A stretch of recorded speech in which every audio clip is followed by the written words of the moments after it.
ನಮಸ್ಕಾರ, ನೀವು ನೋಡ್ತಾ ಇದ್ದೀರಾ ರಿಪಬ್ಲಿಕ್ ಕನ್ನಡ. ನಾನು ಅಶ್ವಿನಿ ದೇವಾಡಿಗ. ನನ್ನ ಜೊತೆ ನನ್ನ ಕಲೀಗ್ ನಾಗೇಂದ್ರ ಬಾಬು ಕೂಡ ಜಾಯಿನ್ ಆಗಿದ್ದಾರೆ. ಮೊದಲ ಸ್ಟೋರಿಯನ್ನ ಗಮನಿಸೋದಾದ್ರೆ, ಈಗ ಈ ಧರ್ಮಸ್ಥಳ ಶವ ಹುತ್ತಿಟ್ಟಿರುವಂತಹ ಕೇಸ್ಗೆ ಸಂಬಂಧಪಟ್ಟಂತೆ ಸ್ಫೋಟಕ ಟ್ವಿಸ್ಟ್ ಒಂದು ಸಿಗ್ತಾ ಇದೆ. ಬುರುಡೆ ಗ್ಯಾಂಗ್ಗೆ ಈಗ ಬಂಧನದ ಭೀತಿ ಶುರುವಾಗಿದೆ. ಯಾವಾಗ ಎಸ್ಐಟಿ ನೋಟಿಸ್ ಅನ್ನ ಕೊಡ್ತೋ, ನೋಟಿಸ್ ಅನ್ನ ಕೊಟ್ಟು ವಿಚಾರಣೆಗೆ ಹಾಜರಾಗಬೇಕು ಅನ್ನೋದನ್ನ ಹೇಳಿದ್ರು, ಆ ನೋಟಿಸ್ಗೆ ಈ ಬುರುಡೆ ಗ್ಯಾಂಗ್ ಬೆಚ್ಚಿ ಬಿದ್ದಿದೆ.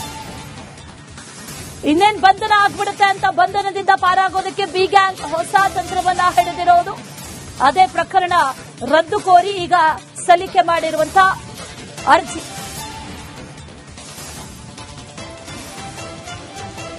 ಇದು ರಿಪಬ್ಲಿಕ್ ಕನ್ನಡದ ಬಿಗ್ ಎಕ್ಸ್ಕ್ಲೂಸಿವ್ ಸ್ಟೋರಿ. ಬುರುಡೆ ಗ್ಯಾಂಗ್ಗೆ ಈಗ ಬಂಧನದ ಭೀತಿ ಶುರುವಾಗಿದೆ. ಈ ಕೇಸ್ ಆರಂಭ ಮಾಡಿಸಿದ್ದು ಈ ಬುರುಡೆ ಗ್ಯಾಂಗ್. ಕೇಸ್ ಅದರ ಜೊತೆಯಲ್ಲಿ ಕಂಪ್ಲೇಂಟ್ ಕೊಟ್ಟಿದ್ದು ಕೂಡ ಬುರುಡೆ ಗ್ಯಾಂಗ್. ಆದ್ರೆ ಈಗ ಪ್ರಕರಣ ರದ್ದು ಮಾಡಬೇಕು ಅನ್ನುವಂತ ಅರ್ಜಿಯನ್ನ ಸಲ್ಲಿಕೆ ಮಾಡಲಾಗಿದೆ.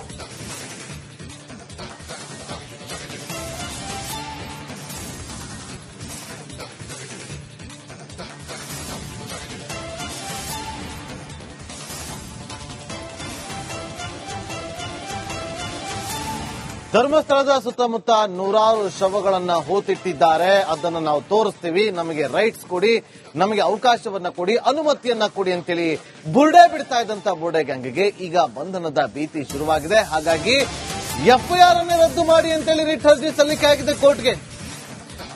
ರೋಚಕ ತಿರುವು ಸಿಕ್ಕಿದೆ ಈಗ ಆ ಪ್ರಕರಣದಲ್ಲಿ. ಪ್ರಕರಣ ರದ್ದು ಮಾಡಿ ಅಂತೇಳಿ ಅರ್ಜಿ ಸಲ್ಲಿಕೆ ಆಗಿದೆ, ರಿಟ್ ಅರ್ಜಿ. ಬುರುಡೆ ಗ್ಯಾಂಗ್ ರಿಟ್ ಅರ್ಜಿ ಸಲ್ಲಿಸಿರೋದು. 2 ಪ್ರಕರಣ ರದ್ದು ಕೋರಿ ಬುರುಡೆ ಗ್ಯಾಂಗ್ ಅರ್ಜಿಯನ್ನ ಸಲ್ಲಿಸಿದೆ.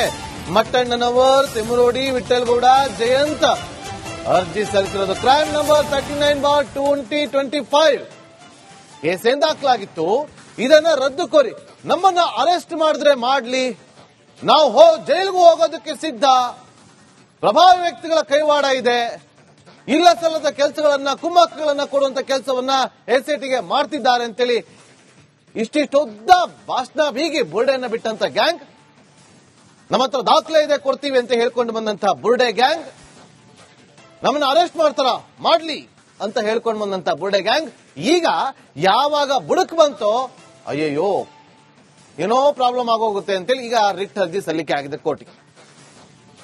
ಇಲ್ಲಿ ಗೊತ್ತಾಗ್ತದೆ ಇವರ ನಾಟಕ.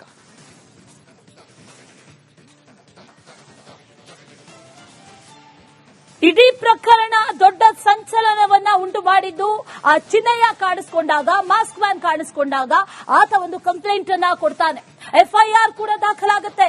ಆ ಎಫ್ಐಆರ್ ಅನ್ನ ಕೂಡ ಈಗ ರದ್ದು ಮಾಡಬೇಕು ಅಂತ ಈ ಬುರುಡೆ ಗ್ಯಾಂಗ್ ಈಗ ಅರ್ಜಿಯನ್ನು ಸಲ್ಲಿಕೆ ಮಾಡಿದೆ. ಚಿನ್ನಯ್ಯ ನೀಡಿದಂತಹ ದೂರನ್ನೇ ರದ್ದುಗೊಳಿಸಬೇಕು ಅನ್ನುವಂತ ಅರ್ಜಿ. ಕಾರಣ ಚಿನ್ನಯ್ಯ ಈಗ ಉಲ್ಟಾ ಹೊಡೆದಿದ್ದಾನೆ. ಆರಂಭದಲ್ಲಿ ಹೇಳಿದ್ದನ್ನ ಈಗ ಹೇಳ್ತಾ ಇಲ್ಲ. ಹಾಗಾಗಿ ತಮಗೆ ಇದು ಮುಳುವಾಗ್ತಾ ಇದೆ, ತಮ್ಮ ಬುಡಕ್ ಬರ್ತಾ ಇದೆ. ವಿಚಾರಣೆಯ ನೆಪದಲ್ಲಿ ಬಂಧನ ಕೂಡ ಆಗಿಬಿಡಬಹುದು ಅನ್ನುವಂತ ಭಯ ಈ ಬುರುಡೆ ಗ್ಯಾಂಗ್ ಅನ್ನ ಕಾಡ್ತಾ ಇದೆ. ಹೈಕೋರ್ಟ್ಗೆ ಬುರುಡೆ ಗ್ಯಾಂಗ್ ಈಗ ಅರ್ಜಿಯನ್ನು ಸಲ್ಲಿಕೆ ಮಾಡಿದೆ. ಜುಲೈ 4ರಂದು ಧರ್ಮಸ್ಥಳ ಠಾಣೆಯಲ್ಲಿ ಒಂದು ಕೇಸ್ ದಾಖಲಾಗುತ್ತೆ. ಚಿನ್ನಯ್ಯ ಕೊಟ್ಟಂತ ಕೇಸ್, ಅದು ಆರಂಭದಲ್ಲಿ ಕೊಟ್ಟಂತ ಕೇಸ್. ಆರಂಭದಲ್ಲಿ ಆತನ ಸ್ಟೇಟ್ಮೆಂಟ್ ಅನ್ನ ಕೂಡ ದಾಖಲು ಮಾಡಿಕೊಳ್ತಾರೆ. ಆದರೆ ಆನಂತರದಲ್ಲಿ ಬದಲಾದಂತಹ ಸನ್ನಿವೇಶದಲ್ಲಿ ಚಿನ್ನಯ್ಯನ ಸ್ಟೇಟ್ಮೆಂಟ್ ಕೂಡ ಬದಲಾಗುತ್ತೆ. ಆ ನಂತರದಲ್ಲಿ 183 ಸ್ಟೇಟ್ಮೆಂಟ್ ಮತ್ತೆ ದಾಖಲಾಗುತ್ತೆ. ಆದರೆ ಈಗ ಆರಂಭದಲ್ಲಿ ಆತ ಕೊಟ್ಟಂತಹ ದೂರ ಇದೆಯಲ್ಲ, ಅದನ್ನೇ ಸ್ಕ್ವಾಚ್ ಮಾಡಬೇಕು, ರದ್ದು ಮಾಡಬೇಕು ಅಂತ ಈಗ ಅರ್ಜಿಯನ್ನು ಸಲ್ಲಿಕೆ ಮಾಡಿರೋದು. ಈ ದೂರಿನ ಆಧಾರದಲ್ಲಿ ಒಂದು ಎಫ್ಐಆರ್ ಕೂಡ ದಾಖಲಾಗಿರುತ್ತೆ. ಎಸ್ಐಟಿ ರಚನೆ ಆಗೋದಕ್ಕೂ ಮೊದಲೇ ಎಫ್ಐಆರ್ ದಾಖಲಾಗಿರುತ್ತೆ. ಈ ರೀತಿಯಾಗಿ ನೂರಾರು ಶವಗಳನ್ನು ಹೂತಿಡಲಾಗಿದೆ. ಅನುಮತಿಯನ್ನ ಕೊಟ್ಟಂತಹ ಸಂದರ್ಭದಲ್ಲಿ, ಕೋರ್ಟ್ ಪರ್ಮಿಷನ್ ಕೊಟ್ಟಂತಹ ಸಂದರ್ಭದಲ್ಲಿ ಅದೆಲ್ಲವನ್ನು ಕೂಡ ಹೊರಗೆ ತೋರಿಸ್ತೀನಿ ಅನ್ನುವಂತಹ ನಿಟ್ಟಿನಲ್ಲಿ ಚಿನ್ನಯ್ಯ ಮುಂದೆ ಬಂದಿರ್ತಾರೆ. ಆ ಕೇಸನ್ನ ಕೂಡ ರದ್ದು ಮಾಡಬೇಕು ಅಂತ ಈಗ ಬುರುಡೆ ಗ್ಯಾಂಗ್ ಅರ್ಜಿ ಸಲ್ಲಿಕೆ ಮಾಡಿರೋದು.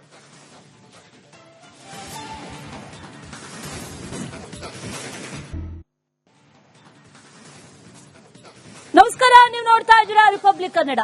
ನಾನು ಅಶ್ವಿನಿ ದೇವಾಡಿಗ. ನನ್ನ ಜೊತೆ ನನ್ನ ಕಲೀಗ್ ನಾಗೇಂದ್ರ ಬಾಬು ಕೂಡ ಜಾಯಿನ್ ಆಗಿದ್ದಾರೆ. ಮೊದಲ ಸ್ಟೋರಿಯನ್ನ ಗಮನಿಸೋದಾದ್ರೆ, ಈಗ ಈ ಧರ್ಮಸ್ಥಳ ಶವ ಹುತ್ತಿಟ್ಟಿರುವಂತಹ ಕೇಸ್ಗೆ ಸಂಬಂಧಪಟ್ಟಂತೆ ಸ್ಫೋಟಕ ಟ್ವಿಸ್ಟ್ ಒಂದು ಸಿಗ್ತಾ ಇದೆ. ಬುರುಡೆ ಗ್ಯಾಂಗ್ಗೆ ಈಗ ಬಂಧನದ ಭೀತಿ ಶುರುವಾಗಿದೆ. ಯಾವಾಗ ಎಸ್ಐಟಿ ನೋಟಿಸ್ ಅನ್ನ ಕೊಡ್ತೋ, ನೋಟಿಸ್ ಅನ್ನ ಕೊಟ್ಟು ವಿಚಾರಣೆಗೆ ಹಾಜರಾಗಬೇಕು ಅನ್ನೋದನ್ನ ಹೇಳಿದ್ರು, ಆ ನೋಟಿಸ್ಗೆ ಈ ಬುರುಡೆ ಗ್ಯಾಂಗ್ ಬೆಚ್ಚಿ ಬಿದ್ದಿದೆ. ಇನ್ನೇನ್ ಬಂಧನ ಆಗ್ಬಿಡುತ್ತೆ ಅಂತ ಬಂಧನದಿಂದ ಪಾರಾಗೋದಕ್ಕೆ ಬಿ ಗ್ಯಾಂಗ್ ಹೊಸ ತಂತ್ರವನ್ನ ಹಿಡಿದಿರೋದು. ಅದೇ ಪ್ರಕರಣ ರದ್ದು ಕೋರಿ ಈಗ ಸಲ್ಲಿಕೆ ಮಾಡಿರುವಂತಹ ಅರ್ಜಿ.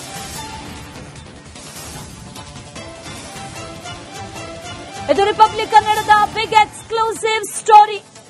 ಬುರುಡೆ ಗ್ಯಾಂಗ್ಗೆ ಈಗ ಬಂಧನದ ಭೀತಿ ಶುರುವಾಗಿದೆ. ಈ ಕೇಸ್ ಆರಂಭ ಮಾಡಿಸಿದ್ದು ಈ ಬುರುಡೆ ಗ್ಯಾಂಗ್. ಕೇಸ್ ಅದರ ಜೊತೆಯಲ್ಲಿ ಕಂಪ್ಲೇಂಟ್ ಕೊಟ್ಟಿದ್ದು ಕೂಡ ಬುರುಡೆ ಗ್ಯಾಂಗ್. ಆದ್ರೆ ಈಗ ಪ್ರಕರಣ ರದ್ದು ಮಾಡಬೇಕು ಅನ್ನುವಂತ ಅರ್ಜಿಯನ್ನ ಸಲ್ಲಿಕೆ ಮಾಡಲಾಗಿದೆ.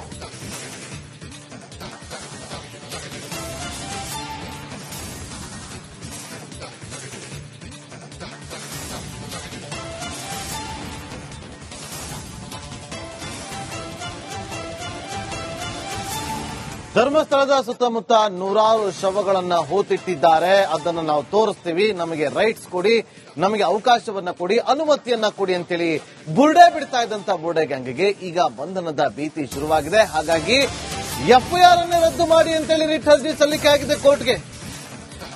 ರೋಚಕ ತಿರುವು ಸಿಕ್ಕಿದೆ ಈಗ ಆ ಪ್ರಕರಣದಲ್ಲಿ.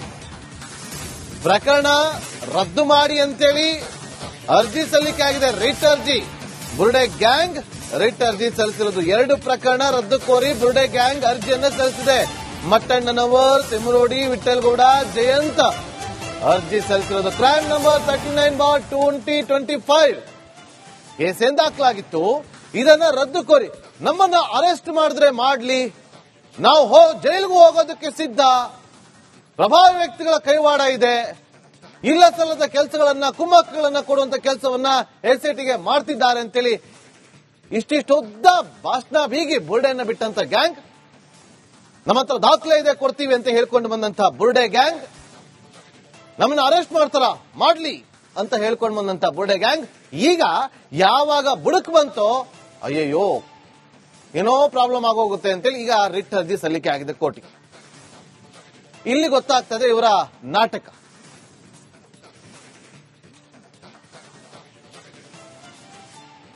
ಇಡೀ ಪ್ರಕರಣ ದೊಡ್ಡ ಸಂಚಲನವನ್ನ ಉಂಟು ಮಾಡಿದ್ದು ಆ ಚಿನ್ನಯ್ಯ ಕಾಣಿಸ್ಕೊಂಡಾಗ, ಮಾಸ್ಕ್ ಮ್ಯಾನ್ ಕಾಣಿಸ್ಕೊಂಡಾಗ ಆತ ಒಂದು ಕಂಪ್ಲೇಂಟ್ ಅನ್ನ ಕೊಡ್ತಾನೆ.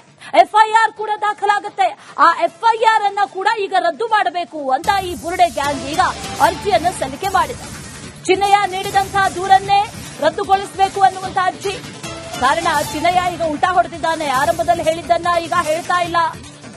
ಹಾಗಾಗಿ ತಮಗೆ ಇದು ಮುಳುವಾಗ್ತಾ ಇದೆ, ತಮ್ಮ ಬುಡಕ್ ಬರ್ತಾ ಇದೆ. ವಿಚಾರಣೆಯ ನೆಪದಲ್ಲಿ ಬಂಧನ ಕೂಡ ಆಗಿಬಿಡಬಹುದು ಅನ್ನುವಂತ ಭಯ ಈ ಬುರುಡೆ ಗ್ಯಾಂಗ್ ಅನ್ನ ಕಾಡ್ತಾ ಇದೆ. ಹೈಕೋರ್ಟ್ಗೆ ಬುರುಡೆ ಗ್ಯಾಂಗ್ ಈಗ ಅರ್ಜಿಯನ್ನು ಸಲ್ಲಿಕೆ ಮಾಡಿದೆ. ಜುಲೈ 4ರಂದು